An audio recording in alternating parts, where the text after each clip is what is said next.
Ashama harka fuudhee akkam jirtan hordoftoota chaanala kootii kan taatan marti keessanuu nagaa rabbii lafaaf iddoo jirtanitti isiniif haa baay'atu.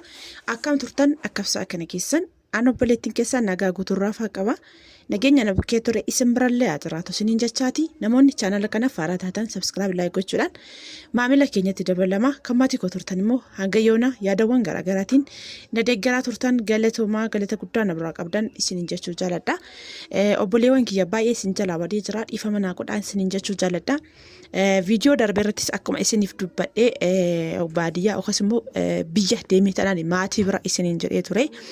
Viidiyoo gabaabduu akka isiniif dabarsee ture namoonni ilaaltanii isin jirtanii. Kanaaf baay'ee tokkoon isin jalaa bade isiniin jechuu barbaada dhiifama naa godha. Kanaan booda isin jalaa hin badu yeroodha yerootti kanan dhufee isin waliin waan kamiyyuu jechuudha. Kan nama barsiisus ta'ee akkasumas immoo jechuudha. Wantoota garaagaraa baay'ee jira bicha kan isin biraa ga'u ta'a jechuudha. Egaa har'a maal isiniin jechuu barbaadanii akkuma viidiyoo kanarratti agartan kana jechuudha. Obboleewwan kiyya akka koo kana shawwadamtan diggaamee yookaas immoo lammata akka shawwadamne waan an barbaadeef jechuudha. Ofii kootis maalan irraa baradhe waan kanarraa hammam na fayyadee miidhansaa'oo hagam ture waan jedhu jechuudha. Manni kun jechuudha akkuma argaa turtan jechuudha viidiyoo kana namoota hedduudhaaf akka barumsa ta'u barbaadetananii innis maali akkamitti barumsa nu ta'a jechuun keessaniin oolu namoonni maallaqa maatiitti ergitanii maatiidhaan waan akkasii nu godha fira isaa ta'u maatis haa ta'u nama kamiyyuu haa ta'u. Bakka ajaja keessanii alatti nama biraatitti kennatanii maallaqa sanaan kana nu godha jettanii biyya namaa keessa teessanii warra ajajjaniif jechuudha. Akkuma argaa jirtan kun viidiyoon kuni dadhabbii kan koo waggaa 4 jechuudha. Yeroon kana isiniin jedhu dadhabbii waggaa 4 maallaqni salphaan ittiin baane. Lafti guddaadha already birrii lafaan bitameesi yeroo sanatti rakkisaa ture jechuudha yookaas immoo baay'ee ammas badaa miti biyaansi bara 2012 kanaan lafa sana bitee jechuudha. Kanaaf wanti irratti hojjetame immoo akkuma argaa jirtan kana jechuudha. Kanaaf maalis akkasumas immoo maal akka irraa barattan isiniifis immoo maal qooduu barbaadetananii namoonni akka koo sanattis immoo yaada akkasii ilaalcha akkasii qabdan akkasin irraa barattan akkasii waan sanarraa of qusattan waan an barbaadeef jechuudha. Kanaaf kuni dadhabbii kan koo waggaa 4 ture jechuudha. Waggaa 4tti dhufee gaafan argu jechuudha. Baay'ee tokko jechuudha. Maaliif waan gootan hin qabdanii tarimmootu kana caalas balleessitanii namoonni immootu deebitanii ofitti aartan moo kana caalayyuu sin jala badee kan waayyuu dhabdan jechuudha hin jirtan baay'een keessanii. Haa ta'u malee ammi kuniyyuu jiraachuu isaattanii waaqayyoon nan galateeffadha. Haa ta'u malee bakka garaa koo ga'uu baatus akkasumas immoo dadhabbii kan koo waggaa 4 sana parsantii 100 naa deebisuu baatullee tamasgeen jedhin fudha waaqaaf galata galchee jechuudha. Baay'een isaanii immoo matumaan kan dhabanillee hin jiru. Namoota baay'ee in argina jechuudha. Kan jalaa diigamellee ijaaraman jechuudha.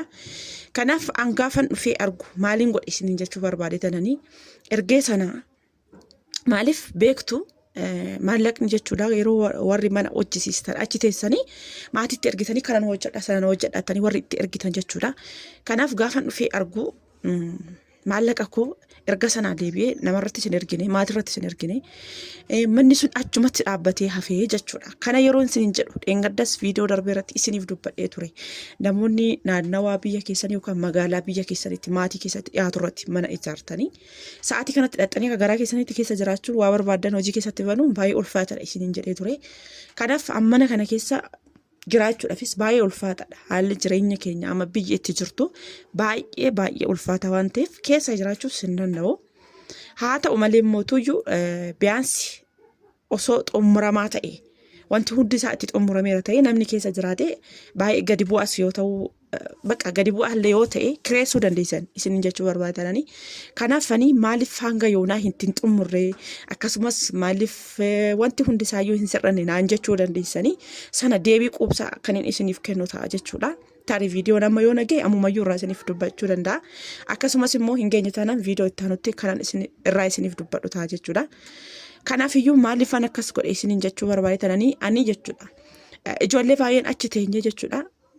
Bakka xumurree waan qabnu manarratti fidhee kaane gaafa dhufnee hojii jalqabuuf haa hojjechuuf kaane waa tokkoyyuu harka keenya hin jiru hojii sana hojjechuu hin dandeenyu tokko jennee lammaffaa achi deebinaa jechuudha. Kanaaf anillee mana kana turtii waggaa afurii achirratti dhume isiniin jedheera. Gaafan akkasitti argu anillee deebi'een deeme. Garuu deebi'ee deemee maallaqa sana ergee mana kana bareechee sirreessuu wallaaleetii miti jechuudha. Maaliif hanga yoona akkasitti teessisee naan jechuu dandeessan. Kanaaf sana irratti gaafii quubsaa isiniif hin deebisa. Akkasumas immoo deebii quubsaa isiniif hin kenna kan isiniin jedhe gaafii keessaniif jechuudha. Kanaaf iyyuu jechuudha ani achumatti hin dhaabee jechuudha. Bakkuma jiru kana akkuma argaa jirtanii wanti biraa bakka isteebii san argee deeme irratti achumatti dhaabbatee turtii deebi'ee immoo turtii waggaa lamaati kan inni achi turee dhufe jechuudha. Turtii waggaa lamaan sana waa'ee manaatii mitiiti jechuudha. Dhugaan isiniin jedha. Maaliif yeroo baay'ee ani isinitti hima maatii gargaara hin gargaarina isiniin hin jedhu. Garuu mootu parsantii 100 keessaa 15 iyyuu gargaartanii jennaan gahaadha. Maaliif jennaan dura ofii keessaniif jiraadha. Of ta'a. Gaafa ofirraa aftan immoo hamma ta'e tokko nama kamiyyuu namni hin gargaara. Gargaarina isiniin jechuu miti jechuudha. Kanaaf gargaarsuma maatii kootiif illee badaa hamma jalqaba yookaan turtii waggaa afurii keessatti isaaniif taasisana hin taasisne jechuudha. Turtii waggaa lama sana maalan taasise maallaqa koon harkatti qabadhe yookaas immoo akkaawuntii koorratti hin galche. Mana sana sitti xumuruu wallaalee miti bareechuu wallaalee miti waa hunda isaa sirreessuu wallaaleeti miti. Achi teessanii gaafa isaanitti ergitan namaan kana nu godhaa jettanii akka garaa keessanitti wanti tokko yoo isiniif hin hojjetamu wanti tokko yoo isiniif sirratee akka garaa keessanitti ittiin gammaddan. Kanaaf ani asirratti maalin isinii dhama maallaqa keessan yoo isiniif danda'ame ofii keessaniin hamma baastanii hamma sin ga'u amma dandeettii keessanii humna keessan madaaltanii hamma ittiin hojjechuu dandeessanitti dabarsitanii obboleessa keessanis haa ta'u obboleettii maatii keessanis haa ta'u eenyumayyuu maaliif maallaqni firaanillee walitti sin buusa nama kamiyyuu walitti sin buusa namoota baay'een walitti sin buusa deebisee toonii firuma keessaniin xalaata walitti sin taasisaa jechuudha. Kanaaf ani kanneen achirratti dhaabee bakka maaliif mana sana xumuree bareechee dhufee meeshaa sitti guutee haa jennu dhufee erga waan ittiin hojjedhu hin qabaanne waan inni ittiin socho'u erga hin qabaanne maal la fayyada manni sun jechuudha. Namni hagam mana bareedaa tokko keessa jiraadhaa qabaadhaa manas osoo nyaanne oltanii hin bultanii hojii malee immoo jiraachuun hin danda'amu jechuudha. Kanaaf hunda dursan hojiin barbaachisaadha. Hojii hojjedhaa. Maallaqa keessan immoo harkatti qabadhaa. Achi teessanii maatirratti in ergina. Maaliif inni sin maatirratti ergitan suni waan kanatti amma kana dhumee dabalaa kabraa sanfidaa siniin jechuu malee ga'eera siniin jedhanii akka garaa keessanii sanitti qoxxobanii tooniyyuu waan kam keessattiyyuu isiniif raawwachuu hin danda'an. Kana namni kamiyyuu beekas baraas. Kana wanti nani dhaamsin isiniif dhaamu jechuudha. Akkamitti turtii hamma kana turtee mana akkas fakkaatu kana osoo hin xumurree mana amma kanaa ijaarte jechuu dandeessan. Namoonni baay'een jechuudha. Anumti koo deebi'ee ofii kootii gaafii natti ta'a. Gaafan keessa koo gaafadhee jechuudha.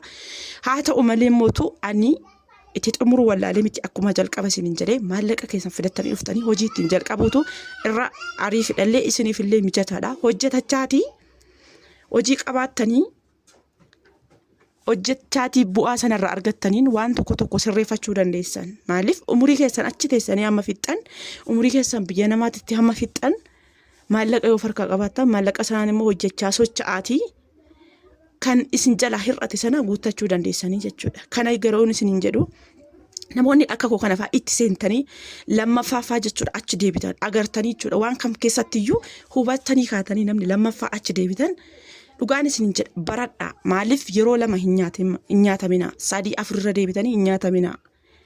Kanaaf ani akka kanatti kanan isa teessiseef amma hojjechaati waan ani itti guutuu qabu guutee waan sirrachuu qabu sirreessee namni duraa keessa jiraata. An dhaqee keessa jiraachuus baadhu haala nagaatiif bakka sana jiraachuu baadhu biyaansi namni naannawaa sana jiru nam kabittu yoo kireessitan hin jiraata. Garuu immoo magaalaa keenya irratti akkan isinitti himutti lafa sa'aatii kanatti mana kamis ta'e waan kamiyyuu birriinsaa badaa miti jechuudha. Magaalaa Gabra Gurraacharra namni hin beektan kam keessanuu jechuudha. Kanaafuu obboleewwan kiyya dhaamsinan isinii qabu isa kana maaliif dirqama achi teessanii waa hunda sirreessinee bareechinee itti guunnee gallee keessa jiraanna gaafa jettanii achi maallaqa as ergisanii wanti si yaadda sunis xumuramee galma isinii ga'ee dhuftanii itti gammaddanii nagartanu garuu maallaqni keessanis harka keessan hin jiru. Gadduu lamaanitti maal taatan gaaf sana dhuftanii cinqata bashitaadhaaf saaxilamtuu jechuudha. Kanaaf dhaamsi kuni akka obbolummaatti jechuudha waan an ofii koo namudate argeef jaaladhee akka kanatti hin teessisne ilaala dhugaan isiniin jedha lafa amma kana ga'urratti mana guddaatu ijaarama ture. Lafti kun kaaree 300 kanarratti osoo manni ijaarame jechuudha. Mana guddaatu ijaarama ture.